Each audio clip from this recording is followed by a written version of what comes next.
তাহলে আমরা আজকে আবার একটু অ্যাডভান্স ম্যাথ আমরা করছিলাম, একটু কমপ্লেক্স ম্যাথে যাব। আমরা জিপিএ বের করছি। এখানে আমরা 3টা সাবজেক্ট নিয়ে আমরা জিপিএ বের করছি, এটা এখানে 10টা হতে পারে। তো আমরা এখানে সিম্পল জিপিএ বের করেছি কি এভারেজ ফর্মুলা দিয়ে। আমরা এটাকে আবার যদি অন্যভাবেও বের করতে পারি, এখানে এভারেজের জায়গায় আমরা কিভাবে করতে পারি, আমরা এখানে বলতে পারি যে ওই 3টাকে যোগ করে 3 দিয়ে ভাগ, এরকম একটা ফর্মুলা আছে না? যে তাহলে সেটা কি হবে, যেমন আমি যদি এটাকে আমি এই ফর্মুলাগুলো আমি ডিলিট করে দিলাম, আমি এখানে বললাম যে ইকুয়াল সাম ব্র্যাকেট, তাহলে আমার এই জিপিএ যোগ এটার জিপিএ যোগ আর এটা J3, আমি যদি এখানে লিখি J3, তাহলে এই যে ব্র্যাকেট ক্লোজ ভাগ 3, এটাও কিন্তু জিপিএ হয়ে গেল। এটাও একটা হিসাব সাম দিয়ে করে নিলাম, আগে এভারেজ ফর্মুলা দিয়ে গেলাম।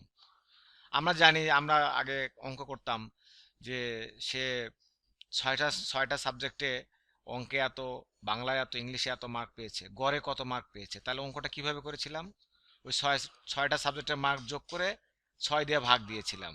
তাহলে এখানে আমরা তাই করলাম। তাহলে আমরা কি করলাম, এখানে এই কয়টা যোগ দিয়ে আবার 3 দিয়ে ভাগ দিছি না, তাহলে এভারেজের গড়ের ফর্মুলা হচ্ছে এটা। আমরা যতগুলো যোগ করব আবার সেটা দিয়ে যদি ভাগ দিই তাহলে সেটা হয় গড়, যেটা ইংলিশ হচ্ছে এভারেজ। বিষয়টা ক্লিয়ার? মানে অনেকের মুখ দেখে মনে হচ্ছে যে ক্লিয়ার না আর কি, দেখে মনে হচ্ছে এই প্রথম শুনলো যে কিভাবে গড় বের করতে হয়।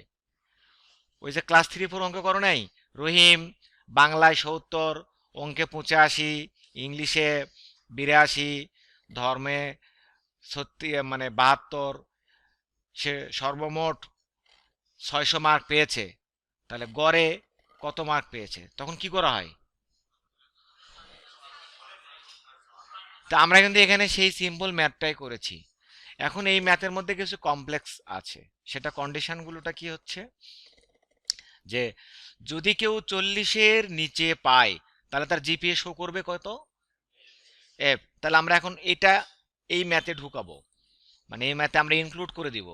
তাহলে আমরা এখানে চলে আসি, আমরা আবার গড় করে নিলাম। তাহলে যখনই আমরা কোনো অ্যাডভান্স বা কমপ্লেক্স ম্যাথ করতে যাব, যখন কন্ডিশন অ্যাপ্লাই হবে, তখন আমরা কোন ফর্মুলাটা ব্যবহার করব? ইফ। তাহলে এখন আমরা ইফ ব্যবহার করব। আচ্ছা, এখন ইফের মধ্যে কন্ডিশনগুলো সবগুলো সত্য হতে হবে। কারণ কি সত্য হতে হবে, যদি কোনো মার্ক 40-এর নিচে হয় তাহলে তার শো হবে কত। তাহলে এখানে আমার অর একটা ফাংশন আছে, অর ফাংশনের কাজ হচ্ছে পরে যে কোনো একটা ভ্যালু কন্ডিশন ফুলফিল হলেই সেটাকে সে শো করবে। তাহলে আমার মার্কগুলো কোথায় আছে, B3। তাহলে এখানে আমরা যদি বলি যে এই B3 এটা একটা সেল, এখানে আমি লিখলাম 40, এটা দ্বারা কি বুঝাইলো, 40-এর নিচে, এটা বুঝাইলাম। আমি এখন কি আমি এখন লজিক্যাল কন্ডিশন দিচ্ছি, অর ফাংশন দিয়ে লজিক্যাল কন্ডিশন 2 দিলাম, আবার আরেকটা কন্ডিশন দিব। তাহলে এর পরের মার্কটা কোথায় আছে, আমরা এইখানে দেখতে পাচ্ছি যে এ বি সি, এখানে যদি যাই তাহলে E3-তে এই মার্কটা আছে, এটা বি, এটা সি, এটা ডি, এটা ই। তাহলে আমরা এখানে এসে তাহলে E3 লেস দেন 40, আবার কমা দিব, আরেকটা মার্ক আছে কোথায়, তাহলে এটা হলো, তাহলে এইখানে একটা মার্ক আছে, তাহলে আমরা এখানে ক্লিক দিলেও হবে, তাহলে মানে লেস দেন 40। এখন এটা ওই যে অরের যে ব্র্যাকেটটা আমি শুরু করেছি এই ব্র্যাকেটটাকে ক্লোজ করলাম, বাট ইফের যে ব্র্যাকেট সেটা কিন্তু ক্লোজ করি নাই, এটা অর দিয়ে আমি বললাম যে এটা অথবা এটা অথবা এটা। এখন আমরা কমা দিব। এখন দেখো আমরা এখন ইফ ফাংশনে চলে আসছি, তাই না? এটা কন্ডিশন দিলাম, এই কন্ডিশন ব্যবহার করার জন্য আমরা অর আর একটা ফাংশন ব্যবহার করেছি ইফের মধ্যে, দিয়ে কি কন্ডিশন দিলাম, যদি কেউ মানে এই সেলে অর্থাৎ B3 সেলে যদি 40-এর নিচে হয়, আবার E3 সেলে যদি 40-এর নিচে হয়, আবার H3 যদি 40-এর নিচে হয়, আমি অর দিয়ে আরো কন্ডিশন দিলাম, তাহলে আমরা কি বলবো? কমা এফ, আবার কমা ক্লোজ। আমরা ইফ দিয়ে একটা শুরু করেছিলাম, এইখানে একটা ইফ শেষ করে দিব। এখন আমরা এখানে কপি করে দিব। এখন দেখো, কোনো সাবজেক্টে কেউ 20 পাইছে, তাহলে তার মার্ক কি চলে আসছে? ফেল। এটা জিপিএ কে বলছিল সে, যে যদি এটা হচ্ছে কমপ্লেক্স ম্যাথ, তাহলে আমাদের এখানে বলে দিলাম, আমি যদি এখানে 90 আছে, এখানে যদি এখন 30 করে দিই, তাহলে কি করবে সে? অটোমেটিক এফ হয়ে যাবে জিপিএ তে। এটা হচ্ছে কন্ডিশন। আমি কন্ডিশনে অর ফাংশন দিয়ে বলে দিলাম যে যদি কেউ কোনো এই সেই সেলগুলোতে যদি 40-এর নিচে মার্ক থাকে, আমার এই যে ইফ ফাংশন ব্যবহার করেছি, ইফের মধ্যে আমি অর দিয়ে কন্ডিশন দিয়েছি, এই জন্যই যে অনেকগুলো কন্ডিশন একসাথে থাকছে একটা কন্ডিশনের মধ্যে। আর আগে আমরা ইফ ব্যবহার করে একটা কন্ডিশন দিয়েছিলাম, এখন একটা ইফ ব্যবহার করে অর ব্যবহার করে তার সাথে কতগুলো কন্ডিশন দিলাম? আর 3টা কন্ডিশন দিলাম। আগে আমরা ইফ ব্যবহার করে শুধু কয়টা কন্ডিশন দিতে পারতাম?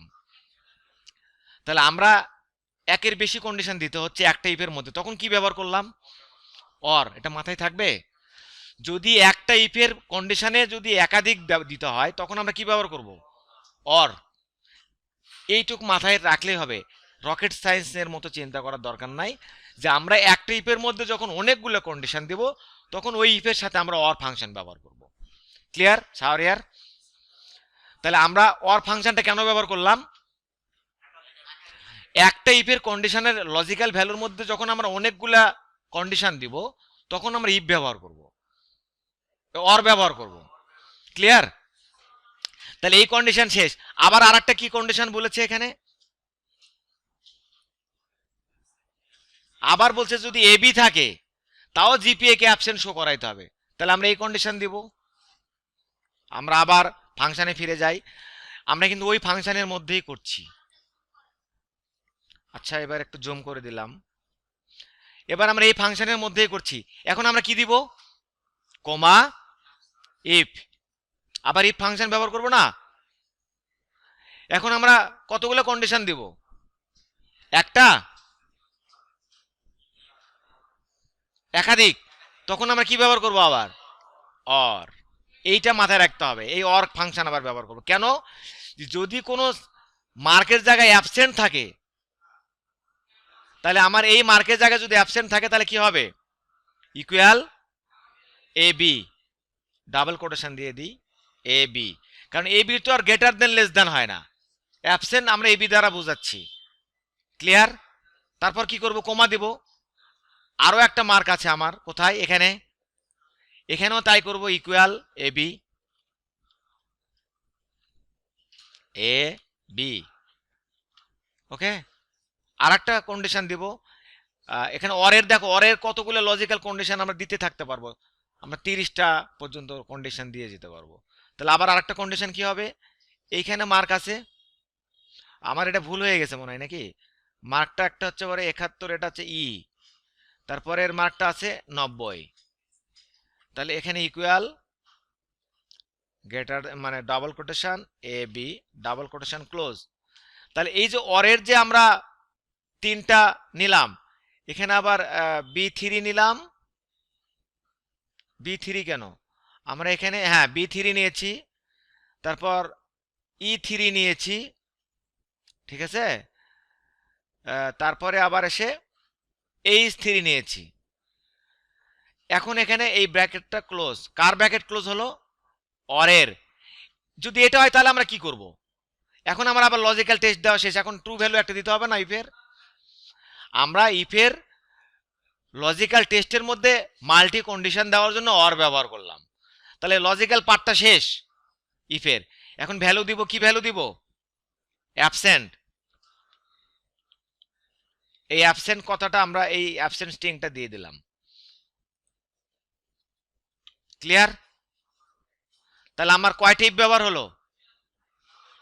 আগে একটা ব্যবহার করেছিলাম, এখন একটা ব্যবহার করলাম। তাহলে এইখানে কয়টা ব্র্যাকেট দিতে হবে? আরেকটা ইফের ব্র্যাকেট ক্লোজ করে দিতে হবে, ইন্টার। এখন আমরা এটা কি দেখি, এই যে একজন অ্যাবসেন্ট আছে, এই একজন অ্যাবসেন্ট আছে এবি, এখানে কিন্তু অ্যাবসেন্ট শো করছে। ক্লিয়ার? এখন এখানে যদি আমরা অ্যাবসেন্ট মার্ক শো করাই, তাহলে সেই অ্যাবসেন্ট, এখানে যদি আমরা অ্যাবসেন্ট দেই তাহলে অ্যাবসেন্ট শো করছে। এখানে আমরা যদি অ্যাবসেন্ট শো করাই, এখানে অ্যাবসেন্ট শো করবে। ক্লিয়ার? তাহলে অ্যাবসেন্ট, অ্যাবসেন্ট, অ্যাবসেন্ট, অ্যাবসেন্ট। আবার যদি কোনো জায়গায় যদি 40-এর নিচে থাকে, 39 থাকলেও আমাদের এখানে 38 আছে, আবার এফ শো করবে। এই ছিল আমাদের এটা হচ্ছে ফাইনাল যে কন্ডিশন, ফাইনাল যে জিপি এর যে কন্ডিশন ছিল, যে কেউ যদি কোনো মার্ক 40-এর নিচে হয় তাহলে এফ হবে, কারো যদি অ্যাবসেন্ট থাকে তাহলে এখানে বি, A3, H3 এইগুলোতে অ্যাবসেন্ট থাকলেও সে অ্যাবসেন্ট শো করবে এবি থাকলে। আর যদি না হয় তাহলে সে কি গড় এভারেজ করে দিবে। যদি অ্যাবসেন্টও না থাকে, 40-এর নিচেও না থাকে, তখন সে কি করবে? গড় এভারেজ করে দিবে। এটা একটা ভ্যালু। ক্লিয়ার? এটা হচ্ছে আমাদের কমপ্লেক্স ম্যাথ, এবং এটাই আমাদের আজকে এই গ্রেড লেটার, গ্রেড পয়েন্ট এবং জিপিএ বের করার সর্বশেষ ক্লাস। সবাইকে ধন্যবাদ।